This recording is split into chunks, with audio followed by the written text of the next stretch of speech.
the scene. He's got the voice that's mean, asking those questions that you never seen. He's got that fire, burning bright and clean. Andrew Keen making waves, break the routine on the Keen on show. He brings the heat, asking the minds, digging deep till they bleed. No sugar-coated truths, no lies to deceive. Andrew Keen, the master of the interview beat. He's got the knowledge, he's got the flair, challenging ideas with a fearless stare. With every question, he's uncovering what's there. Andrew Keen, a truth seeker, he's aware. Hello, everybody. It's getting towards the end of August 2024. We're about to enter an intense 3 months period before the 2024 election at the early November. We will be told, no doubt, by both sides that this is the most important election in American history. We hear it every 4 years, and no doubt we will hear it again in 2040, 16 years' time. There'll be another election, one hopes. My guest today has a book out, a Silicon Valley satire, a novel about the 2040 election in America. Pedro Domingos will be very familiar with you as the author of The Master Algorithm, one of the big early hits on AI. He's a professor of computer science with a focus on AI at the University of Washington. And he is joining us from Seattle. Pedro, congratulations on the new book. Thank you. Is the election of 2040, is that the most consequential election, at least in your book? What's the big deal about what happens in 2040? The two candidates in the 2040 presidential election are, on the Republican side, an AI. ChatGPT runs for president is essentially the story of 2040, and you can already see the jokes writing themselves. The other candidate is Chief Raging Bull, a fake Lakota chief who wants to abolish the United States of America. So to your question of whether this is the most important election in history, if Raging Bull wins, it's the end of America. If Prezibot, the AI candidate, wins, according to its opponents, it's the end of humanity. So I would say the stakes are fairly high. The book, Pedro, as I said, it's a novel. You call it a Silicon Valley satire, 2040. Is it also a political satire? Are you focusing more on Silicon Valley rather than American politics? What are you trying to satirize in this novel? It's both. So I'm trying to satirize the current state of AI to begin with, the hopes, the hype, the fears around AI, the whole way AI has developed and where it's going. The novel revolves around this startup called Kumbaya that is essentially a spoof of OpenAI, and the protagonist, Ethan Bernschwager, who's the CEO, is a spoof of Sam Altman and other like tech CEOs. It is also a satire of the larger tech world. So my inspiration for this was The Bonfire of the Vanities, the satire of the finance industry that Tom Wolfe in the 80s wrote when that was the iconic industry. And I'm trying to do something similar for the tech industry. It is also the story of a presidential election, as we've already touched on. And of course, it's satirizing politics pretty much all the way as well. And the interaction of tech and politics. We're seeing AI coming to politics and politics coming to AI. It also takes place in a near future world where wokeism, for lack of a better word, has prevailed. And so we see what that America looks like. But it's also not the old guard, and the younger generation is rebelling against it. So there's a satire of a lot of different things happening at the same time in this book.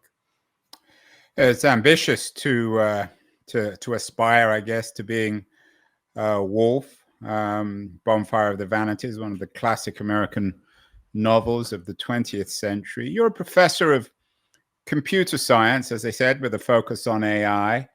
Everyone will be familiar with your book, The Master Algorithm, How the Quest for the Ultimate Learning Machine Will Remake Our World. It's the stuff you teach at the University of Washington. You're an expert. What gives you the credentials to write a novel, a satire? It's a hard thing to do, Pedro. It is definitely a hard thing to do, and I'll tell you why I wrote it, and maybe I'm well suited to writing it.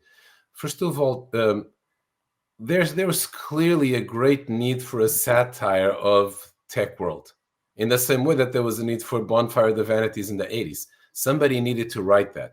And I tried to persuade a number of my journalist friends, for example, whose secret goal is to write the great American novel, that no, that's too hard and it's been done. They should try to write the great Silicon Valley novel instead, because it's an important thing to do, and it's a hanging fruit, if you will, ready to be picked. But I didn't persuade anybody, which was actually very similar to what happened with the master algorithm. So finally I decided, well, maybe I should write it. Now, my qualifications are, on the one hand, that I know the world of tech and the world of AI very well. So I think I understand AI and what's right and wrong about the current state of things pretty well. I also, partly because I've been doing machine learning for 20 years, and people in various companies have tried to recruit me or use my research. And then in the sequence of the master algorithm, I've talked to a lot of people, again, at companies, large, small, tech of different types, and gotten a view that honestly, I think people inside just one of those companies don't naturally get. So that's one side. The other side is that in a previous life, I actually wrote science fiction. I attended the Clarion West, which is this famous 6-week-long writer's workshop where you learn to write science fiction. And many of the most famous and successful science fiction writers today came out of Clarion. So I thought, well, I do know, at least at a basic level, how to write fiction, not just nonfiction. And I know the material, which at the end of the day is the most important thing. So let me take a shot. So I did. There are also some more near-term reasons why I decided to write the novel. But in answer to your question, I think it's hard to find someone today who's well qualified to write this on both the knowing the tech world side and knowing how to write side. Where do you stand, Pedro, on this debate over AI these days between the existential camp who believe that AI is a true threat to humanity and those who suggest that it's barely even commercial, let alone an existential threat? Are you fearful or excited about the current AI revolution? When did the master algorithm come out? It came out in 2015. Right, just before, obviously, before the OpenAI revolution and LLMs and all that. Indeed. But the AI revolution was gathering steam then with LXNet and all the great results on vision, and deep learning was taking off.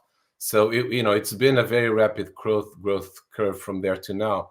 But to answer the first part of your question, I think the people who think that AI is an existential threat are seriously misguided. Some of them are good people that I have respect for, but I think on this issue they are completely wrong. Like who? Who do you respect who's in the existential camp? Jeff Hinton, who's the leading researcher in deep learning, Yoshua Bengio, who's another leading researcher in deep learning.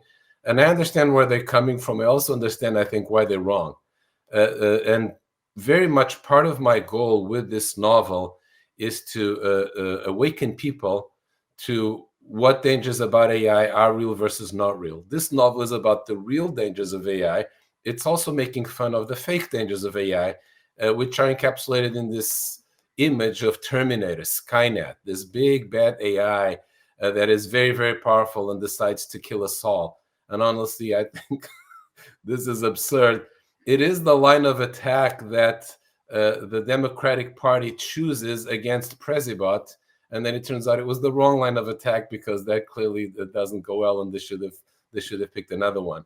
So this is one example of, in the novel, there's a lot of fun being had with a lot of things, but each one of these things is underlying a real point that I'm trying to illustrate for people, one of which is precisely what are the dangers of AI.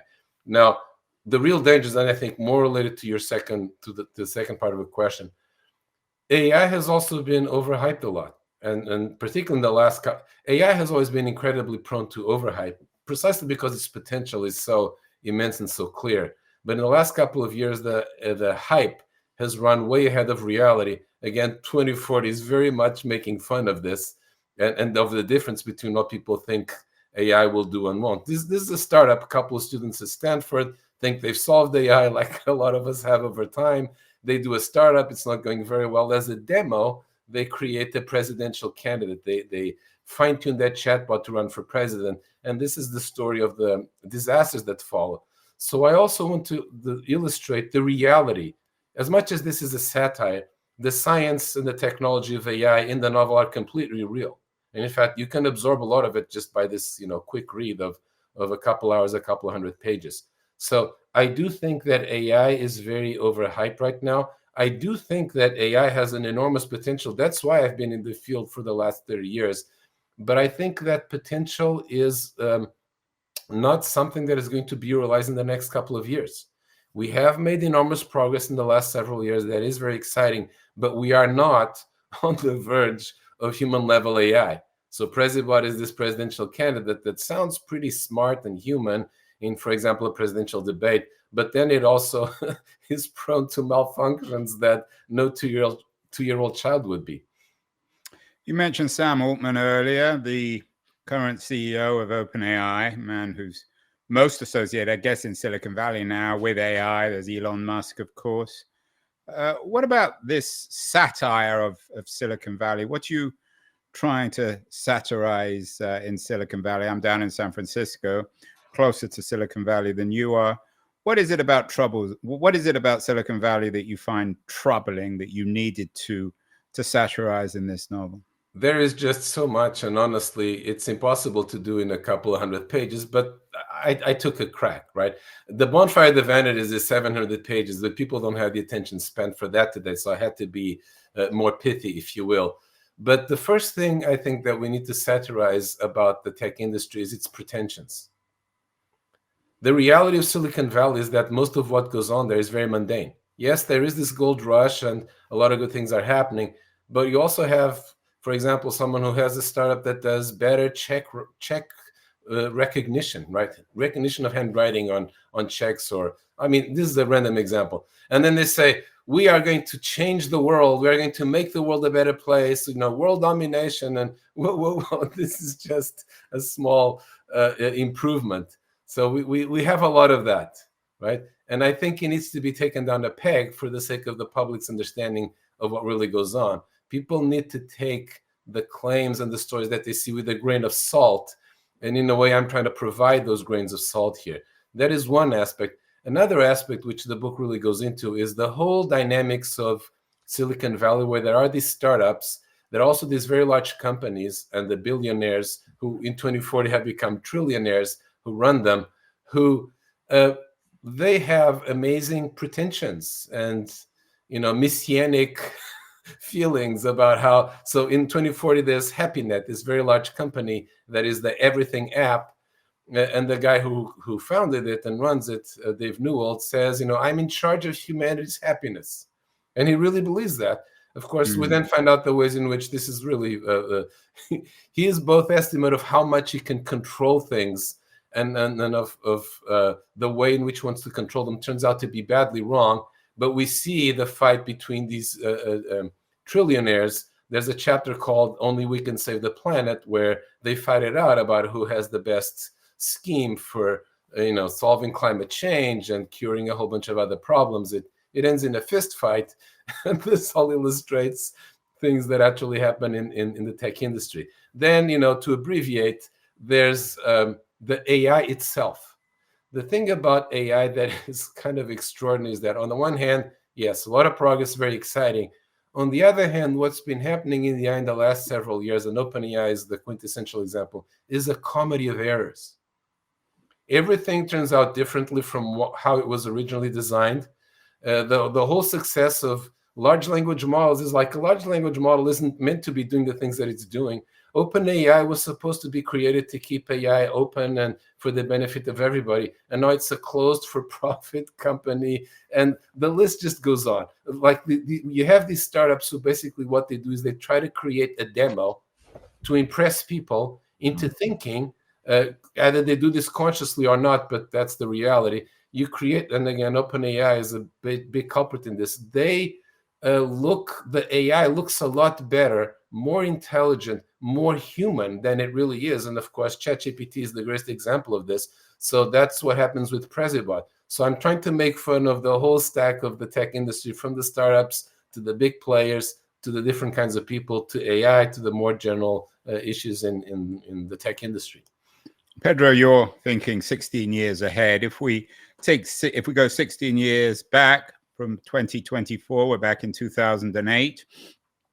That was the time where social media entrepreneurs, startup entrepreneurs like Mark Zuckerberg, the guys at Ed Williams at Twitter, a number of others, were using similar language to talk about reinventing the world.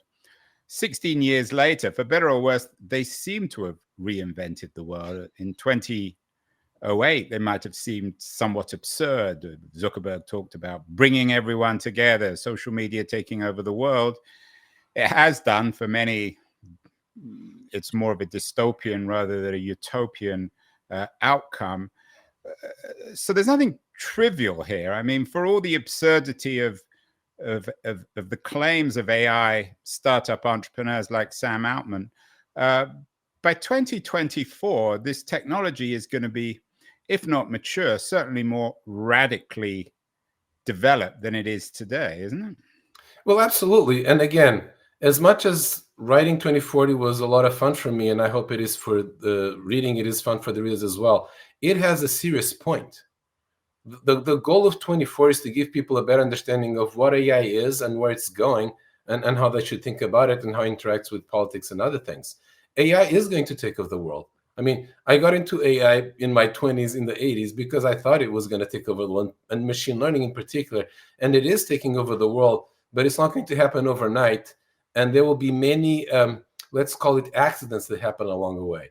I think the problem with AI is not so much that it's not going to take over the world and is overhyped, is that it's not going to happen overnight, and the room for disasters is very large. So I think the biggest danger of AI is not Terminator, is that it's a very powerful technology. And so now we have a very powerful technology in our hands that's going to be even more powerful 10 years from now.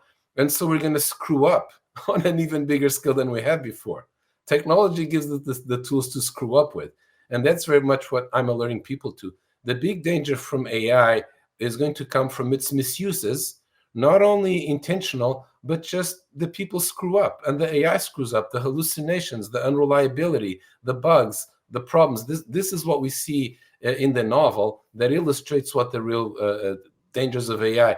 And maybe another thing to say here is the following: is the novel is called 2040, but it isn't really about 2040, the year 2040, any more than Animal Farm is about animals or farming.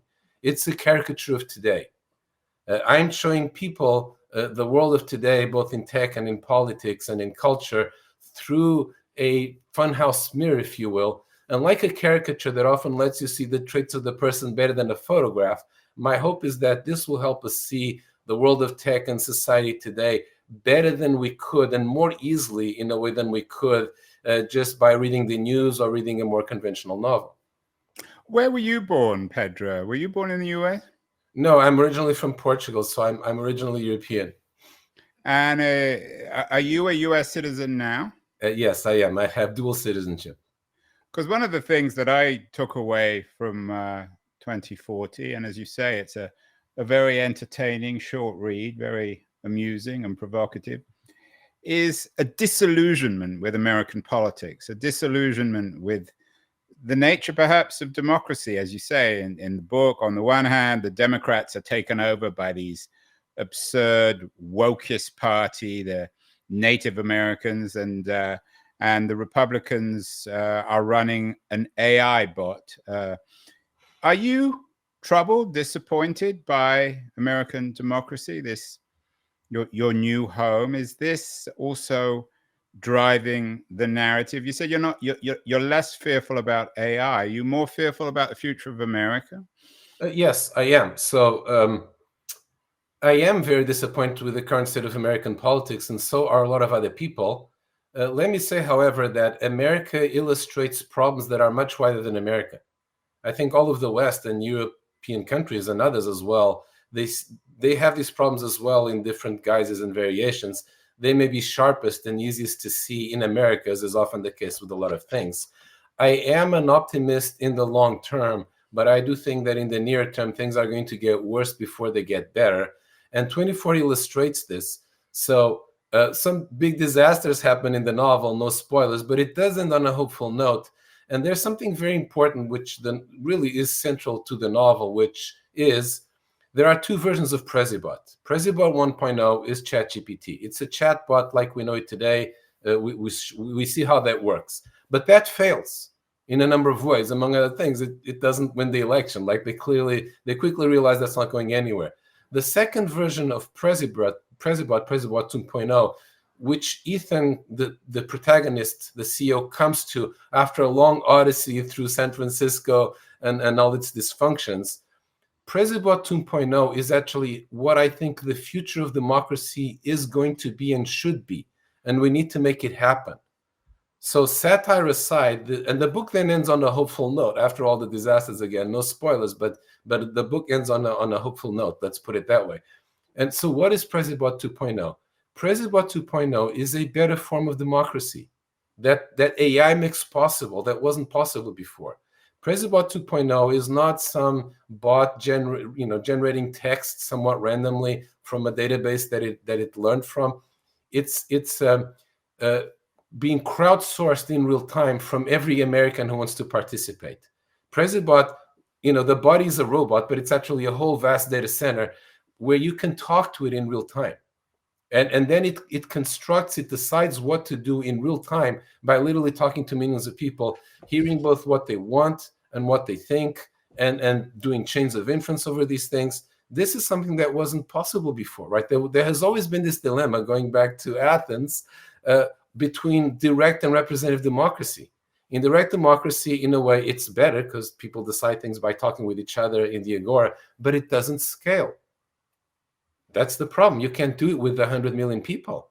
And so we have representatives who have cognitive limitations. A representative can't know their 70,000 constituents that well, even if that's what they want to do. And then they have conflicts of interest. Well, with AI, your model can be a representative. So you can actually have an agora happening in Presibot's head, if you will, right? And this is very, very powerful. If we do this right, we can actually have a democracy that functions much better than what we have now.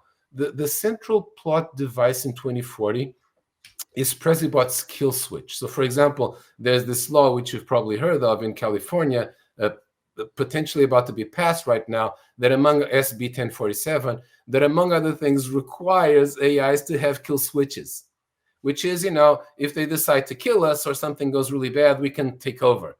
We can turn it off or take control. And so very much Ethan has a kill switch for Presibot, and then he loses it.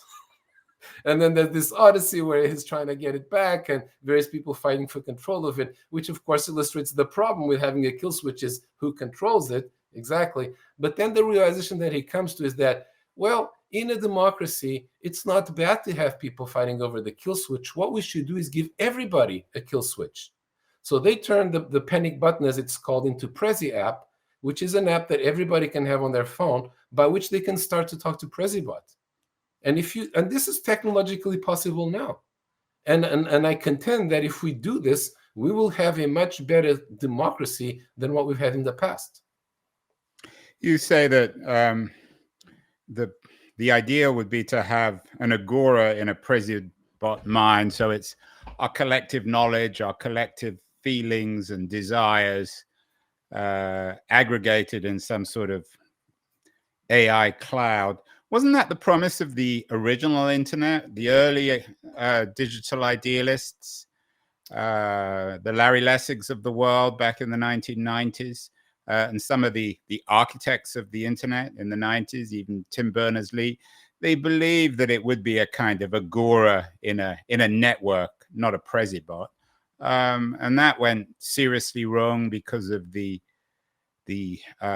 winner-take-all nature of its economy, and the fact that increasingly power is not in the hands of the many or of everyone, but in a tiny group of Silicon Valley entrepreneurs and companies. And why wouldn't the same happen with AI?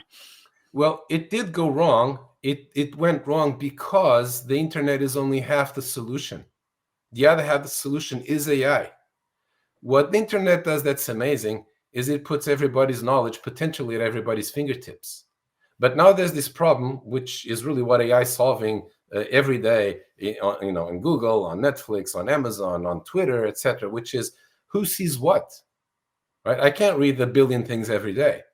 And there is no solution but AI to solve that problem. The solution that exists today is very bad, very poor AI algorithms controlling Facebook, Twitter, etc., etc. And what they do is they create these herds and these, echo chambers and these herd mentalities and mobs and so on. It doesn't have to be that way. We've brought, it's like, think about it this way. We've brought all the information into this collective brain, but there's no real collective brain there yet. The collective brain is really dumb. It's like we have the brain of a fly or maybe the brain of a reptile when we should actually have something even better than a human brain, right? And this is what AI is for. So this agora, this greater collective intelligence, the first step is the internet. Until you can have this communication and bring the knowledge together and so on, you're not going anywhere. So without that, you couldn't. People were applying AI to other things before the internet. The field is older than the internet, but it didn't get very far, and for a good reason. But now the internet per se, what it does is it right now what it's doing in some ways is enabling our reptilian brain to go off on its bad instincts. We need to build the next higher level. We need the neocortex of the internet, and that's what AI can provide. And then that vision that they had, which in some ways was correct but was incomplete, then it will come to fruition. Isn't your vision, though, a little bit of a technocratic utopia? I mean, in the conventions of last week, whether or not you like Kamala Harris or a few weeks earlier, Donald Trump, they were successfully able to articulate desires, fears. They were able to represent narratives of drama, of individual lives. Can AI really do that, Pedro? Isn't it more just quantifiable? And what we're seeing in your vision would be a kind of utilitarian utopia, an aggregation of what Jeremy Bentham believed, the man who invented the term utilitarianism in the early 19th century, was just an aggregation of pleasure and pain, which trivializes, which oversimplifies the human condition. Well, fair question. What I'm suggesting in the book is a tech utopia in the sense that it's saying we have the technology to build a better polity now. So in that sense, it's tech utopia. But I am very much not, and I underline not, unlike many of my friends in Silicon Valley, under the illusion that tech is going to solve the problem all by itself. On the contrary, the whole point of 2040 is that those naive tech ideas get torn apart very quickly in the first couple chapters of the book. That runs into a big wall. In order to do this, and I don't know if it'll work, but I think we really must try for several reasons. One is that the autocracies are using AI to perfect themselves, so we'd better win that contest, using AI better than they have. But this vision that I have, if you will not happen by technology alone. It will happen with the people and the politics and the sociology. And in fact, the latter part of the book is about the people fighting over precisely the new kind of fighting over President 2.0, right? It's not like Bentham, and we have this in economics and so on. There's this idea that there is an overall utility function that controls everything. And you're correct. There is incredibly oversimplifying and reductionistic. What we really have that's, closer to the point is we have more like a very big game going on where everybody has their own payoff function. It's not just a game between two people anymore. It's a game between 100 million people. And that game will be fought forever, right? There will be a struggle for control of the AI. There will be a struggle to make it do this versus that versus the other. But this, let me put it this way. We have this notion in AI and in economics of mechanism design. And the US Constitution is a mechanism for making decisions. You elect these people who then have these debates and then they vote.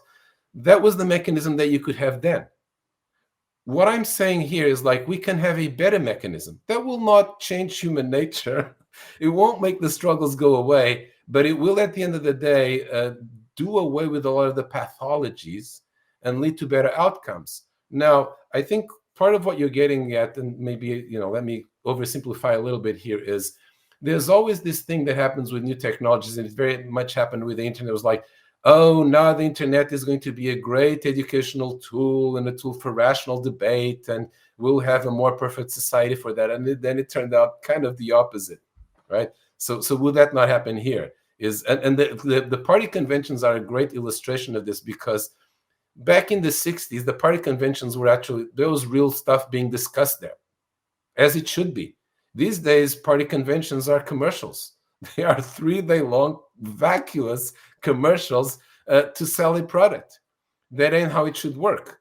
Now, for it to work better, on the one hand, we need to have the technology, which we've been talking about, but equally important, or even more, is that we need to educate and enable the people to not be prey to their own lower instincts. So if I want to hate these people or be amused by that, and I buy these commercials and these political blah, blah, right? That political theater works because people let it work. So again, part of my goal as an educator in the master algorithm in this book is to educate people, or help, right? Help people become conscious of how they can serve their own interests, which I have nothing against, better by not falling into a lot of the traps that, they keep being laid for them by politicians and others. In a way, Pedro, listening to what you're saying, you seem to be returning to the great debates after the American Revolution between the Federalists and the Anti-Federalists, and the benefits of direct democracy versus representative democracy. The most articulate, perhaps, of the Federalists was James Madison, who famously said, if men were angels, no government would be necessary. But they're not, so we need representative democracy. I tend to be a Madisonian. I'm not so sure about you. Has anything really changed, though? This new technology you suggest will enable us to liberate ourselves from representative democracy, which you see as inadequate, but representative democracy has done a reasonable job over the last 250 years. Many great presidents, FDR, Ronald Reagan, Abraham Lincoln. Is representative democracy really so rotten that it needs to be radically changed by this new technology of AI? Well, there are two parts to this. One is that things have not changed that much in the last 200 years because the Constitution hasn't. But that's part of the problem, I would contend, is that we have now a constitution that is appropriate for 17th century technology. We should think about what would be a better one that takes advantage of the technology that we have now. So part of why things haven't changed is that they could have, but they haven't. But the bigger point here is the following.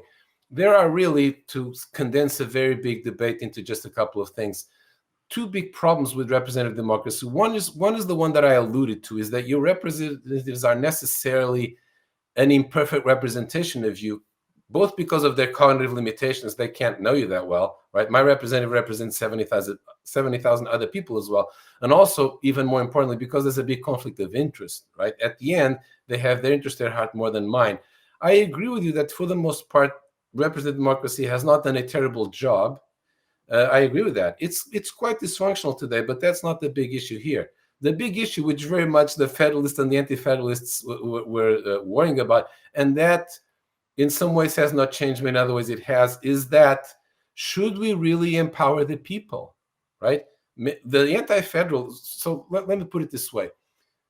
One big argument for representative democracy is that you really can't entirely trust the people to make decisions on their behalf. They are too likely to turn into a mob, to be irrational, to do crazy things, like things will go downhill. This is what autocrats would say, right? Autocrats say, like, you can't although the framers, Madison, Jefferson, they were all highly literate in a historical sense. It wasn't as if they were just pessimists. They knew a great deal about antiquity and also about the Republican experiments of the Renaissance. So this wasn't just a theoretical fear. No, and I agree with them. This is a real fear. But here's the thing. There is something very important that has changed since their time.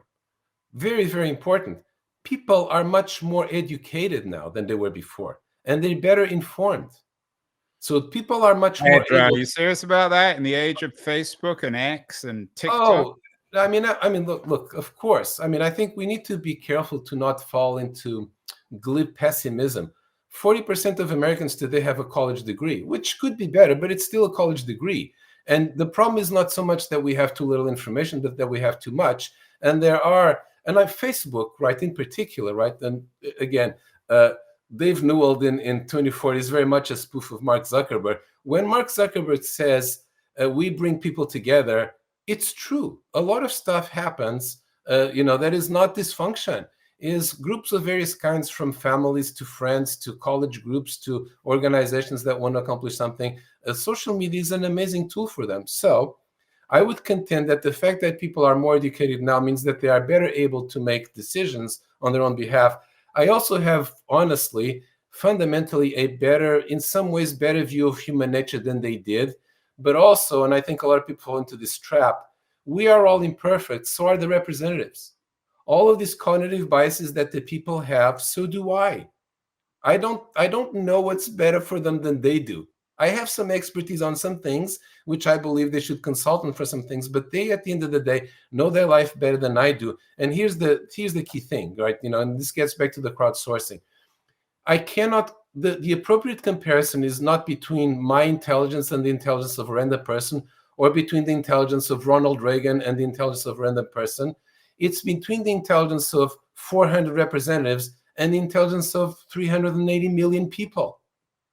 No matter how brilliant the representatives are, the total intelligence of the 400 million people is vastly greater. Now, the problem is coordinating that intelligence in the past was basically impossible. And this is what Presbot 2.0 solves, is to make the intelligence of the whole greater than the sum of the parts, whereas before it was a lot smaller.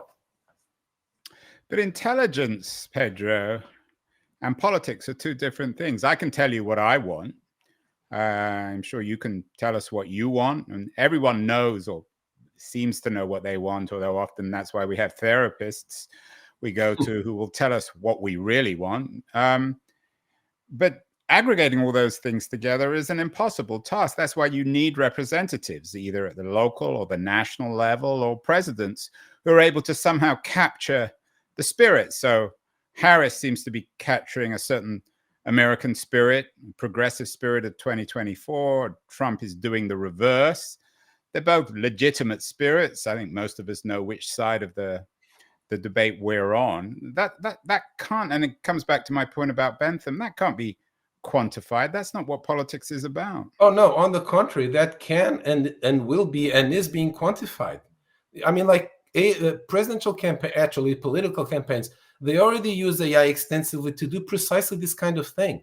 Obama, in the 2012 campaign, he beat Mitt Romney because he used AI better than Romney did.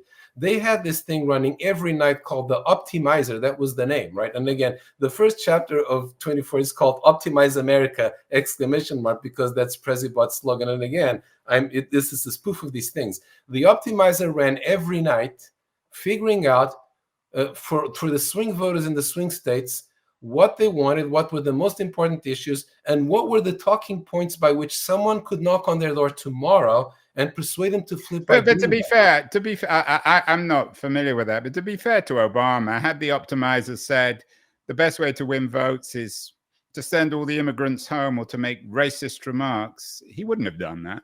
No, again, I actually know quite a bit of detail about that, but not that particular one. I think they were selecting the issues from a range and the responses from let me put it this way. If that's what the voters wanted, they wouldn't have bothered to talk with them anyway. They would say, like, these are too far gone. We know. So Obama had a platform, right? This is what they were doing they were not adjusting their platform to fit the voters, which you could do. Actually, to your point, right? You're right that there's a level of representation and abstraction that has to be done before you get to decisions. And people like Kamala Harris and Donald Trump do precisely embody. I'm always telling my liberal friends, do not worry about Trump. Worry about what he represents. And they're telling stories. And the master, your book, your first book on AI was called, of course, The Master Algorithm. The great politicians are master storytellers, the Clintons, the Obamas, the FDRs, the Reagans. Well, funny you should bring up that point, because precisely in the master algorithm, there's a chapter, and this was in 2015, on the application of AI in politics. And the chapter is called A Billion Bill Clintons, because Bill Clinton was the ultimate retail politician who could make everybody think that he was there just doing That's what a they want. dystopia. A billion, I think one is quite enough. No, exactly. Well, but you're not going to like what I'm going to say next. You can't have a bill. There's only one Bill Clinton. With AI, you can have a billion of them. And in fact, one of the things that happens in 2040 is Presibot holds a town hall in every town in America at the same time, where with surrogate bodies, he can actually shake everybody's hand at the same time. So you can actually do retail politics like it was never done. But then you also need to bake those into real decisions. And what I submit is that you can make those decisions with AI a lot better than with humans. If you're not convinced by this, let me just put it to you this way. Moravec's paradox is a famous point in AI, which is incredibly important today, is going to be more in the future, which is what seems easy for AI is hard and vice versa. What's easy for humans is hard for AI. Being a construction worker is hard for AI. The harder the job is for humans, like doctor or lawyer, the easier it is and the more reason there is to use AI for it. There is no harder job than being president of the United States. Nobody, no Ronald Reagan, no FDR, even the best presidents are a shadow of what an AI could do. So why not? This idea of democratizing the bot so that they talk to everyone, I mean, is this radically different from FDR's achievement through the radio of talking directly to the American electorate of the 1930s or 40s? It made him enormously popular, and many Americans saw him as a friend, a relative, a father, almost a god. When he died, there was enormous mourning. Is that dramatically different from your vision of Presibot in 2040? Oh, yes, it is dramatically different, and for a very simple reason. With the radio, FDR could talk to everybody, and Presibot can still do that and does do that, as I just alluded to. But the problem is in the other direction. FDR couldn't listen to all the, whatever number of millions of Americans there were in his time individually at all, and Presibot can. So the big difference, the dramatic difference, is not going from the politician to the people, isn't going from the people to the politician. The AI politician can hear, and again, with the internet, the internet is the first half of this. With the big difference in the internet is that there is no longer this bottleneck. That it was great to have radio and TV and all of that, but it was a bottleneck by which only a few could talk to many. And now with the internet, everybody can talk to everybody. But the problem is that right now, what we have is chaos. And with something like Presibot 2.0, we can maybe have something better than chaos. It's fascinating stuff, Pedro. Finally, I have to admit, when I read the book, it's a satire as much on American politics, the current two-party system, and the two parties as it is of Silicon Valley. I thought it was unkinder, if that's the right word, to the Republicans than the Democrats. Sorry, I thought it was unkinder to the Democrats and the Republicans. You kind of eliminated the Republicans by getting them to acquire Presibot, whereas your satire of the Democrats was pretty brutal in this extreme wokeness. Is that fair? Are you politically perhaps more on the right than the left? It's funny you should say that, because I have both conservative and progressive friends, and I've noticed, and both as I was writing the book and talking about it, and now when people have been reading it, that there's a pattern. My conservative friends say that my spoof of wokeism doesn't go far enough, so it's too mild. It's really watered down. Pretty I don't know about that. Anyway, go. But I mean, I agree. But like I'm just stating the facts here, and then we can try to interpret them. My progressive friends, again, this is a common pattern. It's like your satire of wokeism goes too far. It's too extreme and loses plausibility, and etc. And now what I have to say to that is the following. Well, first of all, these people to some degree answer each other. But what I was trying to do in the book, and I really strongly believe in this, is a good satire spares nobody. If you just satirize one side but not the other, you're not really doing a good job. I don't want to do that. I'm not a partisan here. I want to make people think. The great satires, going back to Swift and others, they made fun of everybody equally. And now most of the book is spent making fun of the Republicans. Like if you look by number of pages or number of scenes, there's only 2 or 3 scenes that happen in the Democratic camp. So the most of the book is spent making fun of the Republican side because that's where the AI is, right? But then you also have to make fun of the other side.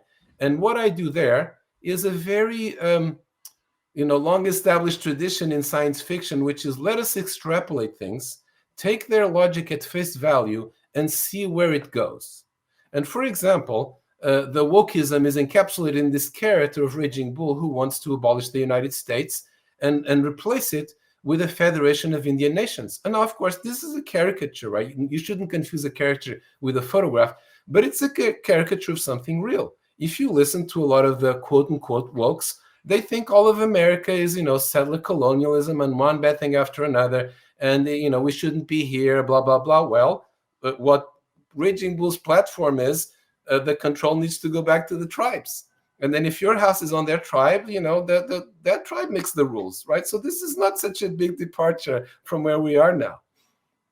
It's ironic that the Democrats in your dystopia are conservative and the Republicans are the, if not the progressive, certainly the futurists. Finally, Pedro, I wonder, again, thinking out loud, whether the most likely scenario in the middle of the 21st century will be that the two parties who both seem archaic in an AI age will be joined or perhaps replaced by a real AI party, not a party of AI itself, a Prezi-bot style intelligence, but a party whose ideology is built around AI and quantification, a true, going back to Bentham, a truly utilitarian party. Is that conceivable, do you think, that AI will eventually become so ubiquitous and reshape everyone as individuals, collectively, economics, education, that politically we will find a party, we will build a new party with new ways of thinking about politics and the world around AI itself? I don't quite think that's how it's going to turn out. And honestly, the idea of one party of any stripe is a little alarming. I agree with the first part of what you said, which is actually both two-party and multi-party democracy have very big shortcomings, as we all know. And again, that is part of the problem that we have with the current constitution, the current mechanism, is that it forces us into these choices that I have to be in this party where I agree with people more than in the other, but still disagree with them about a lot of things. This is a very bad mechanism, and I think AI will enable us to overcome it. I do not think, neither do I hope, that the result will be a single party that is more AI-based. I think AI will become invisible, like every mature technology. We will just take it for granted. Like electricity. So we didn't have a party of electricity. Exactly. So they will all use AI and they all should. But what we will have, and I'm curious to see how that turns out, and I can't predict it, is we will have a lot of different groups. And I have, in op-eds and whatnot, recommended this to both, like, you should have unions, you should have data unions, model unions, you should have data banks, you should have so people of all stripes will aggregate themselves in a very, for example, you could imagine representatives being any 70,000 people anywhere could say, we are going to elect our representative, right? That would be better than the geographic-based system that we have today. So I think we'll see an explosion of alternatives and 1,000 flowers will bloom. And I don't know how that will turn out, but I don't think it will be a one-party state. It's interesting. A couple of weeks ago, I did an event with my friend Jaron Lanier in Berkeley on what he calls data dignity. So there's a lot to discuss. Pedro Domingos, the author of 2040, a Silicon Valley satire. Interesting, important conversation beyond all the satire. One thing I hope, Pedro, is it won't be 2040 till we get you back on the show. Thank you so much, and congratulations on the new book. Thanks for having me.